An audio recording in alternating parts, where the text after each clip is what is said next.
مصریوں کی انجینئرنگ، ریاضی اور فلکیات میں غیر معمولی مہارت کا منہ بولتا ثبوت ہے۔ خاص طور پر جیزہ کے اہراموں کی تعمیر ایک ایسا موضوع ہے جو آثار قدیمہ کے ماہرین کے لیے ہمیشہ سے دلچسپی اور بحث کا مرکز رہا ہے۔ یہاں مصر کے اہراموں کا ایک تفصیلی جائزہ پیش کیا جاتا ہے جس میں ان کی تاریخ، تعمیر، مقصد اور دیگر اہم پہلوؤں پر روشنی ڈالی گئی ہے۔ مصر کے اہرام کا بنیادی مقصد شاہی مقبروں کے طور پر کام کرنا تھا۔ یہ مصر کی سب سے مشہور اور بلند ترین قدیم عمارات میں سے ہے۔ ان میں سے بیشتر قدیم مصر کی قدیم اور وسطی سلطنتوں کے دوران تعمیر کیے گئے تھے اور جیزہ کے اہرام عالمی سطح پر اپنی شہرت رکھتے ہیں۔ یہ شاندار تعمیرات ایک وسیع تر مجموعے کا حصہ تھیں جس میں معابد، راستے اور دیگر ڈھانچے شامل تھے جو سب موت اور آخرت کے تصور سے گہرے تعلق رکھتے تھے۔ مصر میں اہراموں کی تعمیر کا سلسلہ تیسری سلطنت تقریباً 2670 قبل مسیح کے دوران شروع ہوا اور یونانی رومی دور تک جاری رہا۔ تاہم سب سے زیادہ مشہور اہرام چوتھی سلطنت کے دور میں تعمیر کیے گئے، خاص طور پر فرعون خوفو اور ان کے جانشینوں کے عہد میں۔ اس دور کی عظمت کے سبب قدیم سلطنت کو اکثر عہد اہرامات کے نام سے یاد کیا جاتا ہے۔ اہراموں کا بنیادی مقصد فرعونوں اور ان کے قریبی ساتھیوں کے لیے دائمی دفن گاہیں فراہم کرنا تھا تاکہ ان کا آخرت کا سفر محفوظ اور یقینی بنایا جا سکے۔ قدیم مصریوں کا پختہ عقیدہ تھا کہ موت کے بعد روح ابدی زندگی حاصل کرتی ہے، اور اہرام اپنی وسیع اور پائیدار ساخت کے ساتھ اس ابدیت کے تصور کی مجسم علامت تھے۔ فرعونوں کو زمین پر خدائی نمائندہ سمجھا جاتا تھا اور ان کے مقبرے اس لیے بنائے جاتے تھے تاکہ ان کے جسم اور قیمتی خزانے آخرت کے لیے محفوظ رہ سکے۔ اہرام کی مخروطی شکل بھی ایک گہری روحانی اہمیت کی حامل تھی۔ اس کے ترچھے رخ سورج کی شعاعوں کی نمائندگی کرتے تھے جس کا مقصد فرعون کی روح کو آسمان کی بلندیوں تک پہنچانا اور اسے دیوتاؤں کے ساتھ متحد کرنا تھا۔ ابتدا میں مصریوں کے ابتدائی مقبرے سادہ، مستطیل شکل کے ہوا کرتے تھے جنہیں مصطبہ کہا جاتا تھا۔ یہ عموماً مٹی کی اینٹوں یا پتھروں سے بنائے جاتے تھے۔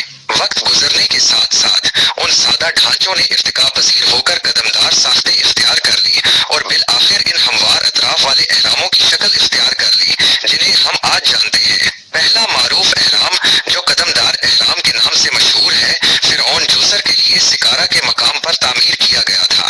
اس کا ڈیزائن مشہور معمار امام ہوٹپ نے تقریباً 2630 قبل مسیح میں تیار کیا تھا۔ اسے ہموار اطراف والے اہراموں کے ارتقاء کا نقطہ آغاز تصور کیا جاتا ہے۔ ہموار اطراف والے اہراموں کی باقاعدہ تعمیر کا آغاز فرعون اسنیفرو کے دور میں ہوا جس نے اہرام کی بہترین ممکنہ شکل تخلیق کرنے کی بھرپور کوشش کی۔ ان کے تعمیر کردہ سرخ اہرام اور جھکا ہوا اہرام اس ارتقائی مرحلے کی نمایاں مثالیں ہیں جو ہموار اہراموں کے مکمل پختہ دور کی جانب منتقلی کی عکاسی کرتے ہیں۔ جیزہ کا عظیم اہرام جو فرعون خوفو کے لیے تعمیر کیا گیا، تمام مصری اہراموں میں سب سے بڑا اور دنیا کے 7 عجائبات میں سے ایک ہے۔ اپنی اصل حالت میں یہ تقریباً 146.6 میٹر 481 فٹ بلند تھا، لیکن اب اس کی اونچائی 138.8 میٹر 455 فٹ تک محدود رہ گئی ہے کیونکہ اس کی بیرونی تہہ کے سفید چمکدار پتھر مرور زمانہ کے ساتھ غائب ہو چکے ہیں۔ اس عظیم اہرام کی تعمیر تقریباً 2580 قبل مسیح میں چوتھی سلطنت کے دوران ہوئی۔ اسے تقریباً 2.3 ملین چٹانی بلاکس سے تعمیر کیا گیا تھا جن میں سے ہر ایک کا وزن 2.5 سے 15 ٹن تک تھا۔ اس کی بنیاد مربع شکل کی ہے جس کے ہر طرف کی لمبائی تقریباً 230 میٹر 755 فٹ ہے۔ حیرت انگیز طور پر یہ قطبی سمتوں کے ساتھ انتہائی درستگی سے ہم آہنگ ہے۔ عظیم اہرام کے اندر 3 اہم کمرے دریافت ہوئے ہیں: بادشاہ کا کمرہ، ملکہ کا کمرہ اور ایک نامکمل زیر زمین کمرہ۔ جیزہ کے اہراموں کے وسیع کمپلیکس میں 3 اہم اہرام شامل ہیں جو خوفو کے جانشینوں کے لیے تعمیر کیے گئے تھے۔ خفرا کا اہرام دوسرا بڑا اہرام ہے جو فرعون خوفو کے بیٹے خفرا کے لیے تعمیر کیا گیا تھا۔ اگرچہ یہ قد میں خوفو کے اہرام سے قدرے چھوٹا ہے، لیکن اونچی زمین پر واقع ہونے کی وجہ سے یہ بصری طور پر بڑا دکھائی دیتا ہے۔ من خوفو کے اہرام جیزہ کا سب سے چھوٹا اہرام ہے جو فرعون من خوفو کے لیے تعمیر کیا گیا تھا۔ اس کی بلندی تقریباً 65 میٹر 213 فٹ ہے۔ جیزہ کا عظیم مجسمہ ابو الہول ایک شاندار چٹانی تراشیدہ ہے جس کا جسم شیر کا اور سر ایک فرعون کا ہے۔ ابو الہول کو اہراموں کے محافظ کے طور پر تعبیر کیا جاتا ہے۔ اہراموں کی تعمیر کے طریقے ایک ایسا موضوع ہے جس پر مورخین اور آثار قدیمہ کے ماہرین کے درمیان مسلسل بحث جاری ہے۔ ان عظیم الشان ڈھانچوں کی تعمیر کیسے ممکن ہوئی، اس بارے میں مختلف نظریات پیش کیے گئے ہیں، لیکن کوئی بھی ایک نظریہ حتمی طور پر قبول عام نہیں ہے۔ عام طور پر یہ خیال کیا جاتا موسمی مزدوروں کے ذریعے کی گئی تھی۔ یہ مزدور قریبی بستیوں میں رہائش پذیر تھے۔ بھاری چٹانی بلاکس قریبی کانوں سے نکالے جاتے تھے اور کچھ دور دراز علاقوں سے بھی لائے جاتے تھے۔ ان پتھروں کو کھینچنے والی گاڑیوں، لکڑی کے رولروں اور کشتیوں کے ذریعے منتقل کیا جاتا تھا۔ سب سے زیادہ تسلیم شدہ نظریہ یہ ہے کہ پتھروں کو ان کی مطلوبہ جگہوں تک پہنچانے کے لیے مختلف قسم کے ریمپ استعمال کیے گئے تھے۔ ان میں سیدھے، زگزیگ یا گھومتے ہوئے ریمپ شامل ہو سکتے ہیں۔ اہراموں کی حیرت انگیز ہم آہنگی اور پیمائش سے ظاہر ہوتا ہے کہ قدیم مصری ریاضی، جیومیٹری اور فلکیات کے علم میں غیر معمولی مہارت رکھتے تھے۔ اگرچہ قدیم سلطنت کے دوران اہراموں کی تعمیر اپنے عروج پر تھی، لیکن وسطی اور نئی سلطنتوں میں بھی کچھ اہرام تعمیر کیے گئے، اگرچہ یہ پہلے والے اہراموں کے مقابلے میں چھوٹے اور کم شاندار تھے۔ وسطی سلطنت کے فرعونوں نے سقارا اور ایلشت میں اہرام تعمیر کروائے۔ یہ اہرام قدیم سلطنت کے اہراموں سے چھوٹے تھے اور گیزا کے اہراموں جیسی عظمت کے حامل نہیں تھے۔ نئی سلطنت کے دوران اہراموں کی تعمیر میں مزید کمی واقع ہوئی اور اس کے بجائے وادی الملوک میں دفن کرنے کی روایت عام ہوئی۔ اہرام، خاص طور پر قدیم سلطنت کے اہرام، اہرامی متون کے نام سے جانی جانے والی مذہبی تحریروں سے مزین ہیں۔ یہ تحریریں، جو اہراموں کی اندرونی دیواروں پر کندہ کی گئی ہیں، انسانی تاریخ کے قدیم ترین مذہبی متون میں شمار ہوتی ہیں۔ ان میں ایسے جملے، حمد اور مذہبی رسومات شامل ہیں جن کا مقصد فرعون کی روح کی حفاظت کرنا اور اس کے آخرت کے سفر میں مدد کرنا تھا۔ وسطی سلطنت کے بعد اہراموں کی تعمیر میں بتدریج کمی واقع ہوتی گئی، جس کی بنیادی وجوہات مذہبی عقائد میں تبدیلیاں، معاشی زوال اور غیر ملکی حملے تھے۔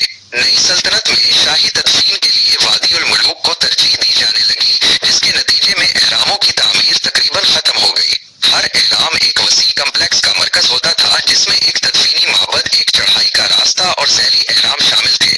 یہ تمام اجزاء فرعون کی روح کی تعظیم کے لیے بنائے گئے تھے اور یہاں اس کی یاد میں مذہبی رسومات ادا کی جاتی تھیں۔ تدفینی معبد اہرام کے مشرقی جانب واقع ہوتا تھا اور فرعون کے لیے قربانیاں اور دعائیں پیش کرنے کے لیے استعمال کیا جاتا تھا۔ چڑھائی کے راستے طویل، چھت دار راہداریاں تھیں جو اہرام کمپلیکس کو وادی معبد سے جوڑتی تھیں، جہاں فرعون کے جسد خاکی کو آخری رسومات کے لیے لایا جاتا تھا۔ وادی معبد دریائے نیل کے قریب تعمیر کیے جاتے تھے اور یہاں فرعون کے جسد کی آخری رسومات کی تیاری کی جاتی تھی۔ وسطی سلطنت کے دوران اہراموں کی تعمیر میں نمایاں کمی آئی اور نئی سلطنت میں چٹانوں کو تراش کر بنائی گئی زیر زمین قبروں میں دفنانے کی روایت اپنائی گئی۔ اس تبدیلی کی وجوہات عملی، جیسے قبروں کی لوٹ مار سے بچاؤ اور مذہبی عقائد میں رونما ہونے والی تبدیلیاں تھیں۔ صدیوں سے اہراموں پر وسیع پیمانے پر آثار قدیمہ کی تحقیق جاری ہے۔ جدید تکنیکیں جیسے سیٹلائٹ امیجری اور گراؤنڈ پینیٹریٹنگ ریڈار آج بھی اہراموں کے ڈیزائن اور تعمیر کے نئے پہلوؤں کو بے نقاب کر رہی ہے۔ مثال کے طور پر حال ہی میں عظیم اہرام کے اندر دریافت ہونے والے پوشیدہ مقامات وائٹس نے محققین کے لیے نئی راہیں کھولی ہیں۔ اہراموں نے عالمی ثقافت، فنون لطیفہ اور ادب پر ایک گہرا اثر ڈالا ہے۔ یہ قدیم مصر کی طاقت، پر اسراریت اور غیر معمولی ذہانت کی لازوال علامت بن چکے ہیں۔ جدید دور میں یہ عالمی سطح پر پہچان رکھنے والی یادگاریں ہیں جو محققین، مہم جوؤں اور اسکالروں کو یکساں طور پر متاثر کرتی ہیں۔ مختصراً، مصر کے اہرام نہ صرف تعمیراتی شاہکار ہیں بلکہ یہ قدیم مصریوں کے گہرے عقائد، مذہب اور ثقافت کی ایک جامع عکاسی بھی کرتے ہیں۔ صدیوں کی تحقیق کے باوجود ان کی تعمیر اور اہمیت کے بہت سے پہلو آج بھی اسرار کے پردے میں لپٹے ہوئے ہیں۔ یہ عظیم الشان ڈھانچے ایک ایسی قدیم تہذیب کی عظمت کا زندہ ثبوت ہے جو دنیا کی سب سے اہم اور بااثر تہذیبوں میں سے ایک تھی۔